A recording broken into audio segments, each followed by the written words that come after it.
আসসালামু আলাইকুম সুপ্রিয় দর্শক, আমাদের এবারে ভ্রমণের গল্প শুরু হচ্ছে কোকোমো সানসেট রিসোর্টকে নিয়ে। এবার আমরা এক্সপ্লোর করব কোকোমো সানসেট রিসোর্ট।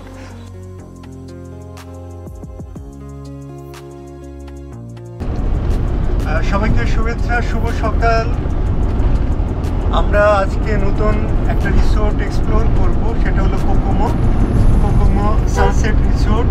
আজকে আমরা সারাদিন কোকোমোতে থাকছি এবং কোকোমোর সুবিধাগুলো নিয়েই আপনাদের সামনে আসছে। আশা করছি আপনারা আমাদের সাথেই থাকবেন এবং আমাদের সাথে এই রিসোর্টটা যে পরিচালনা করছেন আমাদের কামরুল ভাইও আছেন, উনিও কথা বলবেন। তো আশা করছি আজকে আমাদের যে ট্রিপটা সেটাও চমৎকার হবে এবং আমরা সারাদিন কোকোমো সম্পর্কে আপনাদেরকে জানাতে পারবো। কামরুল ভাই কিছু বলবেন? ধন্যবাদ। আমরা আশা করছি এই খুবই তাড়াতাড়ি কোকোমো সানসেট রিসোর্টে পৌঁছে যাব। আমার সাথে আছে নুরুল হক ভাই, যিনি অবশ্যই নিম্বাস ট্রাভেলারের পরিচালক। উনি ট্রাভেলারটা পরিচালনা করেন। তো আজকে আশা করি আমাদের সারা দিনটা ভালো যাবে কোকোমো সানসেট রিসোর্টে। আমরা চলে এসেছি কোকোমো সানসেট রিসোর্টে। আমি যদি বলি, কোকোমো সানসেট রিসোর্টের দূরত্ব ঢাকা থেকে প্রায় 50 কিলোমিটার দূরে। প্রথমে ঢাকা থেকে গাজীপুর চৌরাস্তা, এরপরে রাজেন্দ্রপুর, এবং রাজেন্দ্রপুর থেকে ডান দিকে গেলেই আমরা কাপাসিয়ার ভেতরে কোকোমো সানসেট রিসোর্ট পেয়ে যাব। আমরা চলে এসেছি রিসেপশন এলাকাতে। আমরা চেক ইন করবো। আমরা একটা টুইন স্ট্যান্ডার্ড রুম বুকিং দিয়েছি। আমরা সেই রুমটাতেই চেক ইন করবো। আমরা এক রাত এখানে থাকবো। এখন চলছে, চেকিং শেষ হলো। এখন আমরা ওয়েলকাম জুস খাচ্ছি, তাদের বাগানের আমের জুস। আমরা চেক ইন করার পরে যে রুমটা পেলাম সেই রুমটা হলো 2417। এটা হলো স্ট্যান্ডার্ড টুইন রুম। তো এই রুমটার ভেতরে কি কি আছে সেটা আপনাদেরকে একটু দেখাতে চাই। আমরা একটু রুমের ভেতরে আসলাম। প্রথমেই যদি দেখি তাহলে দুটো বিছানা আছে এবং বেশ স্ট্যান্ডার্ড সাইজ। এটা যে সিঙ্গেল বিছানা এমনটা না, এটা প্রায় সেমি ডাবল। এখানে টেলিভিশন আছে, ওয়াক স্টেশন দেখতে পাচ্ছি।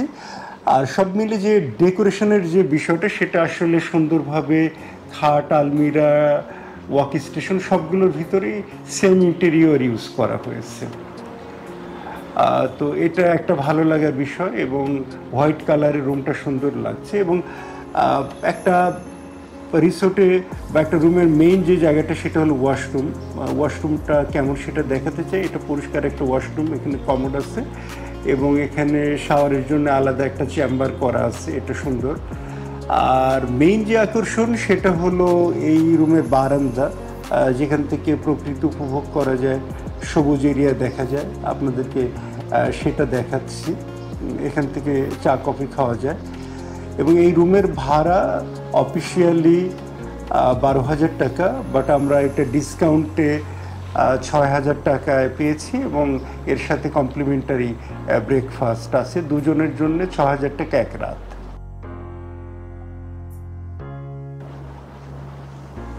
এখন আমরা যাচ্ছি সকালে ব্রেকফাস্ট করার জন্য। চেক ইন করার পরে তো তাদের ডাইনিংটা কেমন সেটা আপনাদেরকে দেখাচ্ছি।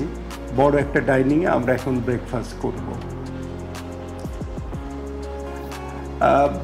সকালের যে ব্রেকফাস্টটা সেটা দেশীয় ব্রেকফাস্ট। সাধারণত যেটা হয় পরোটা, সবজি, তারপর ডিম, ডাল, যেগুলো দিয়ে আমরা সকালে ব্রেকফাস্ট করি। এখানেও সেরকম একটা আয়োজনই আমরা রেখেছি এবং এখানে খাবারে তারা কম তেল ইউজ করে এবং একটা ঘরোয়া পরিবেশে খাওয়ার একটা ফিল আমরা এখানে এসে পাচ্ছি।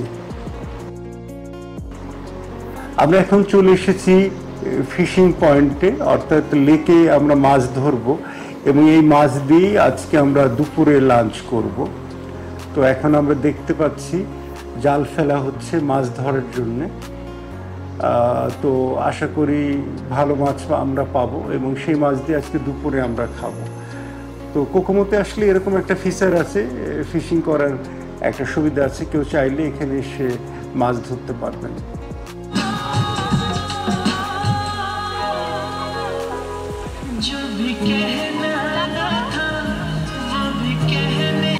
এটা একটা অন্যরকম বিষয়, কেউ কেউ জুসও খায়। তো এটা একটা অ্যারেঞ্জমেন্ট আছে এখানে, যেহেতু জুস বার আছে, অর্ডার দিলে এখানে খাওয়া যায় আর কি। তো এরকম আপনারা চাইলে আপনারাও খেতে পারেন। আমরা যেমন কোকের অর্ডার করেছি, তারা কোক দিয়েছে। তো এই কোক এখনও আমরা চলে যাচ্ছি দুপুরে লাঞ্চ গ্রহণের জন্য। ওকে, আমরা কোকোমো সানসেট রিসোর্টে আছি। আজকে দুপুরে বুফেতে যে আইটেমগুলো আছে সেগুলোর সাথে আপনাদেরকে পরিচয় করিয়ে দিতে চাচ্ছি। আমাদের এখানে রেস্টুরেন্ট থেকে একজন একটু দেখাবেন যে কী কী আইটেম আছে। প্লিজ আপনি একটু দেখেন কী কী আছে। আমাদের ফার্স্টে আছে ভেজিটেবল ক্লিয়ার স্যুপ, তারপর আছে এখানে চিকেন অন্তন, তারপর আছে স্টিমেড রাইস আমাদের এখানে, তারপর আমাদের special fried rice, chicken fried rice আছে এখানে, তারপর আমাদের প্লেন পোলাও, তারপর আছে Chinese vegetable and mixed vegetable,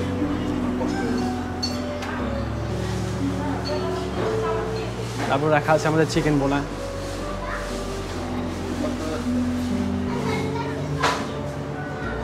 তার মধ্যে আছে আমাদের স্পেশাল বিফ মেজবান,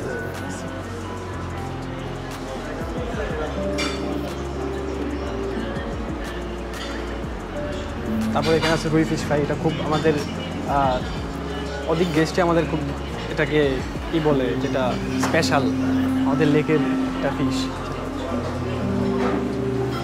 তারপর আছে লাল শাক আর পাস্তা।